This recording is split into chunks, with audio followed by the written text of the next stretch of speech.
Hi, Jamie. Video number 3. Um, in this video, I would like to talk about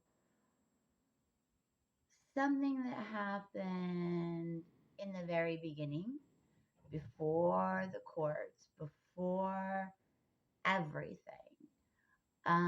If you didn't watch my last video, I would suggest doing that because it's going to make this one make a lot more sense. So,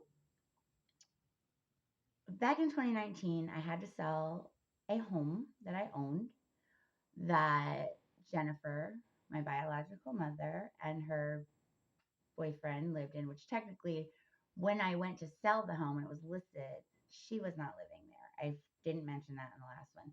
Her and Chris was living there. Her and Chris had taken a break and she was dating some dude named Art and living with him. So at this point, when I listed that home, it was just my stepfather residing in the home. So I ended up selling the house and I explained why I had to do that in the last video. She, Chris, both of them just had it out for me. Once that happened, in their mind, even though I gave them $20,000 of my own free will from the sale of that home, it wasn't enough. It wasn't enough to make them love me. So she got real nasty. And over the next couple of years, she began to block my phone number and my Facebook every year on my birthday, knowing that my father had passed away, obviously, and I don't have a whole bunch of other family. I had told her multiple times how much this upset me. It wasn't just my birthday, it was Christmas too. I didn't get to speak to any of my parents. And one day, this was 3 summers ago, before we ever even moved out of military housing, I was upset and we were arguing via text. I was telling her exactly how I feel. I was telling her once again how much it upset me that she blocked me on my birthday every year, how awful that was, da da da da. And during this text message, I made a comment that was sassy, and I was kind of referring to my illness because everything had just gotten so bad and I wasn't feeling well. I wasn't doing well physically at the time. Emotionally, I was kind of okay, but whatever. And I said something along the lines of, over text message, I said something along the lines of, you'll be lucky if I even see my next birthday. And that was in direct reference to her blocking me on my birthday. That was me being upset. That was me popping off at the mouth because I was so upset with how hurt I was that she continued to do this, that she continued to covertly bully me in this way. She was no longer a mother for me. If you go back through my Facebook, you'll see a couple weeks ago, I made a reel and it's pictures of her. There's one picture of us together in there, and I did it to Taylor Swift's Bad Blood, and I wanted that reel to be a lot longer, but I didn't have any pictures of us together. I don't think she has very many pictures of us together because she kind of disappeared from my life, knowing that I was going through a divorce, knowing that I was chronically ill. She didn't care. All she cared about was that her free ride in this home was up. So we are having this text exchange, and I make that comment, and then the conversation ends. I don't remember how it ended. I don't remember if I just stopped talking to her or whatever. But that day, she took that text message, went to the magistrate, and she had to have chopped it up because had the magistrate seen the messages in their entirety, I don't think this decision would have been made. But she took that particular line that said, you'll be lucky if I even see my next birthday. She went to the magistrate in Virginia Beach, her and Chris both, and convinced the magistrate that I was suicidal. I was a harm to myself now. This was, and keep in mind, this is just a spat between a mother and a daughter. She got the law involved. Um, and the magistrate said, okay, well, let's bring her in. Let's have her evaluated, which I'm not upset about. I think that's an important service to have. So the way this happens is the magistrate sends out an order of protection for the individual. And later on that day, I was at my friend Brittany's house, who was one of my neighbors, and the police show up to arrest me. They explained what was going on.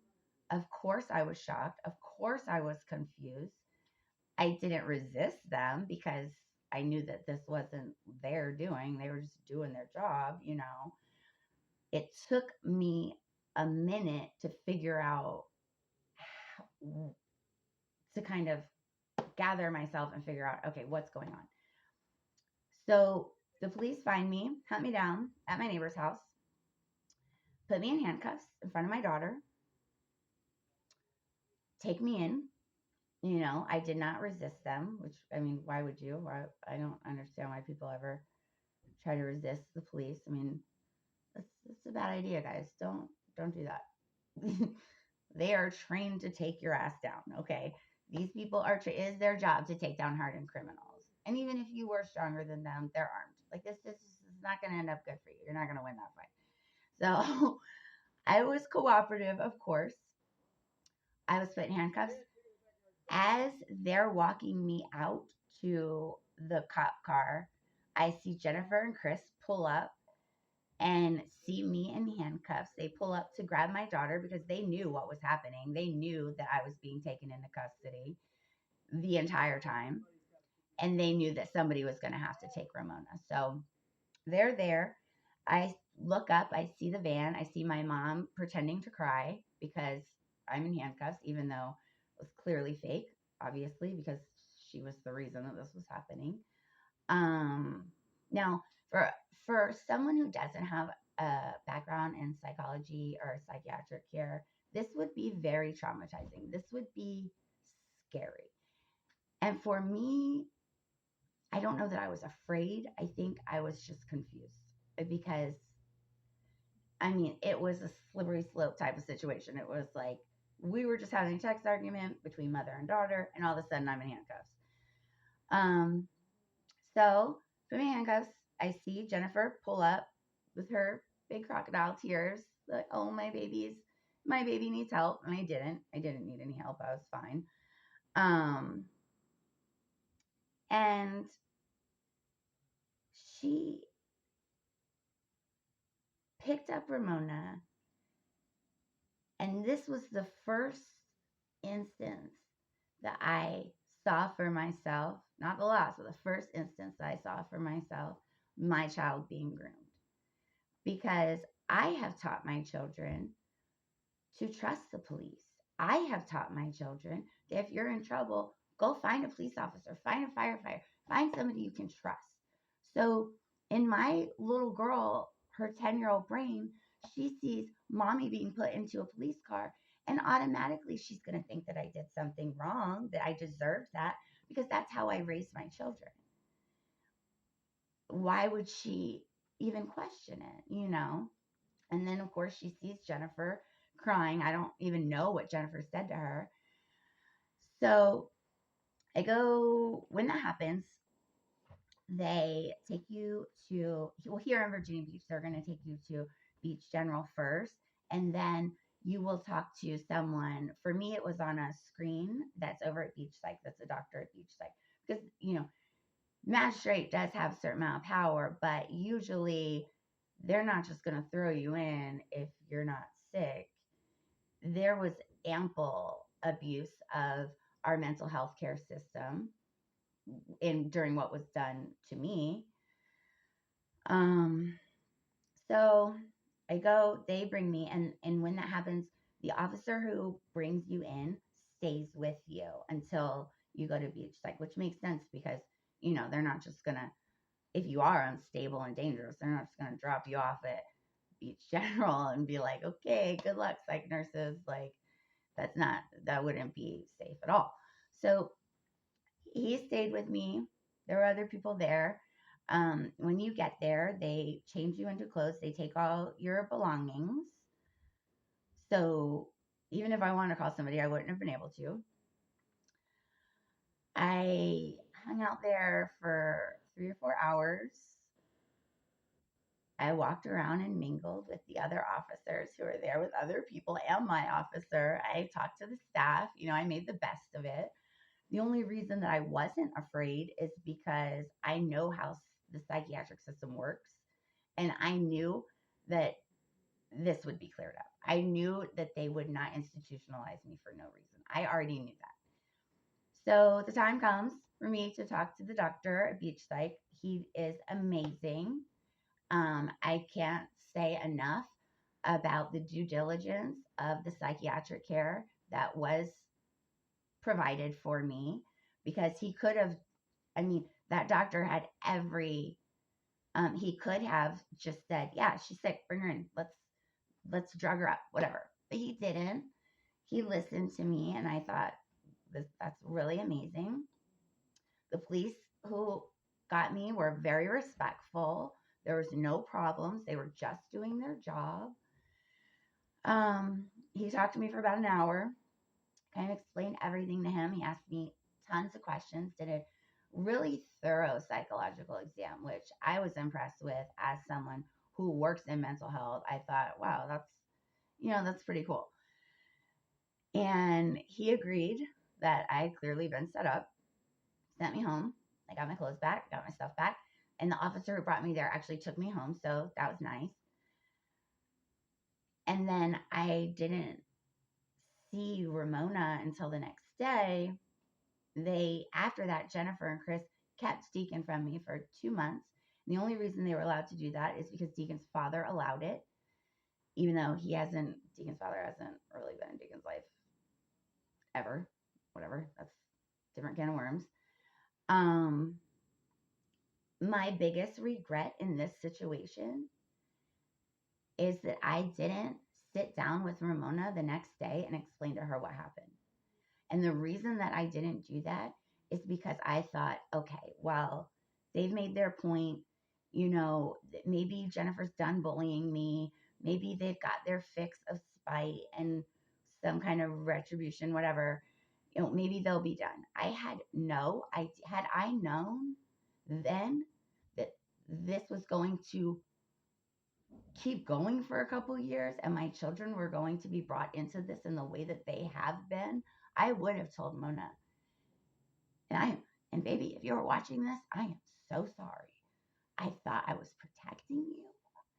I didn't want you to know that these people who you love were being like this. Children should not have to cope with these grown-up problems. This was never my children's fight. And the fact that they've been roped into it, I don't know. I thought they were done. I didn't think they would pull my kids into this the way that they have for this long. And I wanted to be able to explain that when she was older. She's a little girl. She's 10 years old. How can I sit here and say to her face, my beautiful daughter, this is what your family's doing to mama? Like, I can't. It was hurting me, and I wasn't about to allow it to hurt her too, because I was protecting her. I thought I was protecting her. I thought I was doing the right thing by just letting it slide. And now I regret that. I wish I had. Mona was blindsided. She didn't.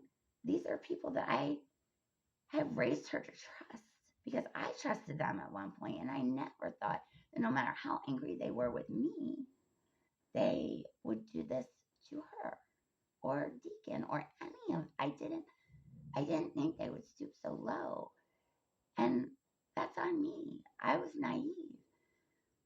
And I'll always apologize. I will apologize until the day I take my very last breath to my babies for not knowing better, for not warning them. I didn't think I would have to. So that was the first time that they perjured themselves to the magistrate on legal documents. That was the first time that I experienced full bullying. And I thought it was over. I thought they were done with me, and they weren't. And I don't know. I feel like that story, since it wasn't the beginning of what they were doing, but it was the blatant beginning of their nasty actions towards me, not just their plan.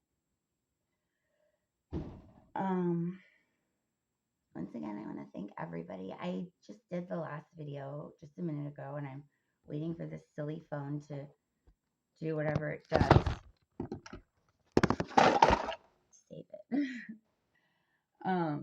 But thank you for listening. The next video is going to be a reaction video of me reacting to the body cam footage of Josh's mother coming into my home and physically assaulting me.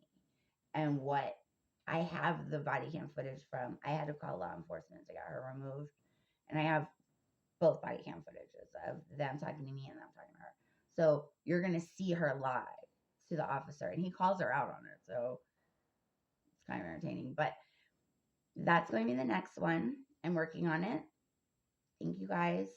I mentioned before, and I'll put a link in the comments, that I did start a GoFundMe under a courthouse kidnapping to pay for future legal fees, to pay for medical fees that I have accrued through all of this.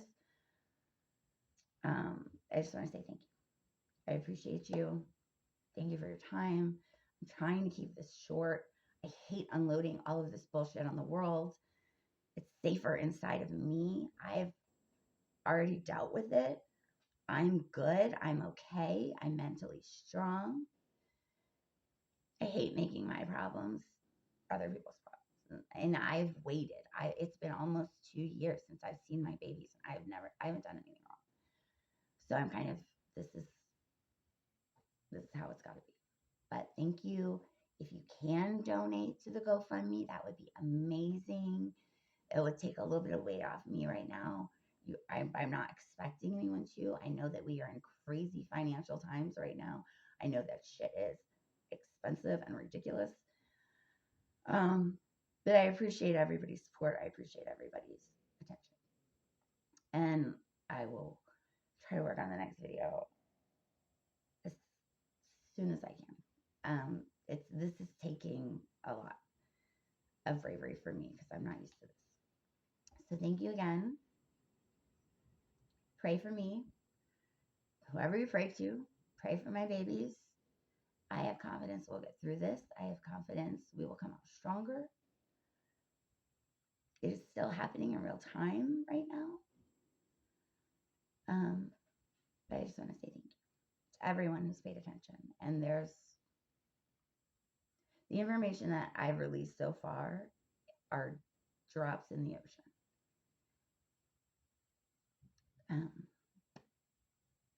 But thank you so much.